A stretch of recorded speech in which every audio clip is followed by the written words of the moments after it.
ফেব্রুয়ারিতে ভোট আয়োজনে ইসিকে প্রধান উপদেষ্টার কার্যালয়ের চিঠি। লন্ডনে তারেক রহমানের সঙ্গে ভারপ্রাপ্ত মার্কিন রাষ্ট্রদূতের বৈঠক। আবু সাইদ হত্যার ভিডিও এআই দিয়ে বানানো দাবি শেখ হাসিনার আইনজীবীর। জয়ে শুরু বাংলাদেশের এশিয়া কাপ বাছাই, জোড়া গোল সাগরিকার। ভারতের ওপর শুল্ক 25% বাড়িয়ে 50 করলেন ট্রাম্প।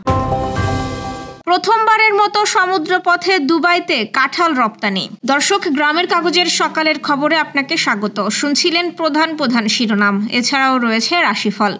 এবার চলুন যাওয়া যাক মূল আয়োজনে। 2026 সালের ফেব্রুয়ারি মাসে রোজা শুরুর আগে জাতীয় সংসদ নির্বাচন আয়োজনের জন্য সকল প্রস্তুতি সম্পন্ন করতে নির্বাচন কমিশনকে পত্র দিয়েছে প্রধান উপদেষ্টার কার্যালয়। এই পত্রের মাধ্যমে নির্বাচন আয়োজনের জন্য সরকারের পক্ষ থেকে নির্বাচন কমিশনকে অনুরোধের আনুষ্ঠানিকতা সম্পন্ন হলো। প্রধান উপদেষ্টার প্রেস উইং থেকে জানানো হয়, বুধবার প্রধান নির্বাচন কমিশনার বরাবর প্রেরিত এক পত্রে উল্লেখিত সময়ে প্রত্যাশিত মানের অবাধ, সুষ্ঠু, শান্তিপূর্ণ ও উৎসবমুখর জাতীয় নির্বাচন আয়োজনের প্রয়োজনীয় কার্যক্রম গ্রহণের জন্য অনুরোধ করেন প্রধান উপদেষ্টার মুখ্য সচিব এম সিরাজ উদ্দিন মিয়া। 5 আগস্ট জুলাই গণ অভ্যুত্থান দিবসে প্রধান উপদেষ্টা প্রফেসর মোহাম্মদ ইউনূস জাতির উদ্দেশ্যে দেওয়া ভাষণে আগামী বছর ফেব্রুয়ারি মাসে রোজা শুরুর আগেই নির্বাচন আয়োজনের জন্য নির্বাচন কমিশনকে চিঠি দেওয়ার কথা বলেন। তারই ধারাবাহিকতায় এই চিঠি পাঠালো প্রধান উপদেষ্টার কার্যালয়। বিএনপির ভারপ্রাপ্ত চেয়ারম্যান তারেক রহমান ও বাংলাদেশে নিযুক্ত ভারপ্রাপ্ত মার্কিন রাষ্ট্রদূত ট্রেসি এন জ্যাকবসনের বৈঠক অনুষ্ঠিত হয়েছে। গত জুলাইয়ের দ্বিতীয় সপ্তাহে লন্ডনে এই বৈঠকটি অনুষ্ঠিত হয়েছে। বুধবার সেই বৈঠকের তথ্য নিশ্চিত করেছেন তারেক রহমানের পররাষ্ট্র বিষয়ক উপদেষ্টা হুমায়ুন কবির। জানা গেছে, একান্ত এই বৈঠকে আগামী নির্বাচন ও সরকার গঠন নিয়ে বিএনপির ভাবনা নিয়ে আলোচনা হয়েছে। আগামী নির্বাচনে জয় পেলে কেমন দেশ গড়তে চায় বিএনপি, কিংবা নির্বাচনী রূপরেখা নিয়েই বা দলটির ভাবনা কি, এমন সব মৌলিক বিষয় নিয়ে বৈঠক করেছেন। হুমায়ুন কবির বলেন, আন্তর্জাতিক মহলে বিএনপি ও আগামীর নির্বাচন নিয়ে আগ্রহ বেড়েছে। এর ফলে এই বৈঠক অনুষ্ঠিত হয়েছে। এছাড়াও চলতি বছরে তারেক রহমান দেশে ফিরবেন বলেও জানান তিনি।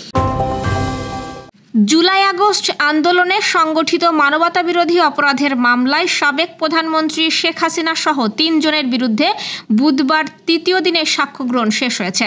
আগামী 17 আগস্ট পরবর্তী সাক্ষ্য গ্রহণেের দিন ধার্য করেছেন আন্তর্জাতিক অপরাধ ট্রাইব্যুনাল। বুধবার বেলা 11টার পর থেকে বিকাল 3:30টা পর্যন্ত আন্তর্জাতিক অপরাধ ট্রাইব্যুনাল 1-এ সাক্ষ্য গ্রহণ কার্যক্রম চলে। মাঝখানে কিছুক্ষণ বিরতিও দেওয়া হয়। এদিন সাক্ষ্য দেন 2 প্রত্যক্ষদর্শী। তারা হলেন বেগম রোকেয়া বিশ্ববিদ্যালয়ের শিক্ষার্থী রিনা মুর্মু এবং এনটিভির রংপুর প্রতিনিধি AKM মইনুল হক। তারা 2024 সালের 16 জুলাই সংগঠিত আবু সাইদ হত্যাকাণ্ডের আগের ও পরের পরিস্থিতি আদালতের সামনে তুলে ধরেন।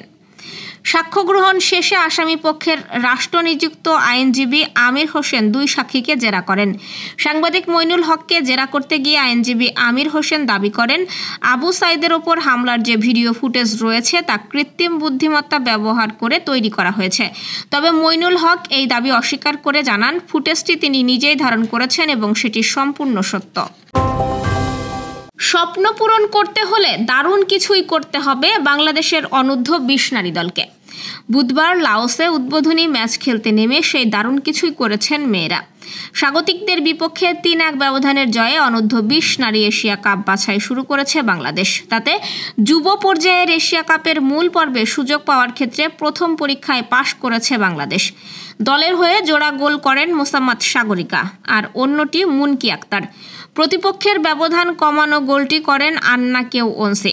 এতে জয়ের ধারা অব্যাহত রেখেছে বাংলাদেশ। টানা 7ম ম্যাচ জিতেছে কোচ পিটার বাটলারের শিষ্যরা।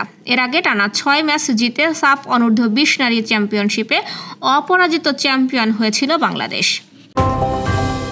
রাশিয়ার কাছ থেকে তেল কেনায় ভারতের ওপর অতিরিক্ত 25% শুল্ক আরোপের ঘোষণা দিয়েছে যুক্তরাষ্ট্র। এর ফলে দেশটির ওপর মোট শুল্ক হার দাঁড়ালো 50%। এটি যুক্তরাষ্ট্রের কোনো বড় বাণিজ্য অংশীদারের ওপর অন্যতম সর্বোচ্চ শুল্ক হার। বুধবার হোয়াইট হাউস থেকে এক নির্বাহী আদেশে এই তথ্য জানানো হয়। এতে বলা হয়, আমি দেখতে পাচ্ছি যে ভারত সরকার সরাসরি বা পরোক্ষভাবে রাশিয়া থেকে তেল আমদানি করছে। ডোনাল্ড ট্রাম্প ওই আদেশে আরও বলেন, আইন অনুযায়ী ভারতের আমদানি পণ্যের উপর অতিরিক্ত 25% শুল্ক আরোপ করা হবে। এই নতুন শুল্ক 21 দিনের মধ্যে কার্যকর হবে বলে জানিয়েছে হোয়াইট হাউস। আকাশপথের পর এবারই প্রথম সমুদ্রপথেও বিদেশে কাঁঠাল রপ্তানি শুরু হয়েছে।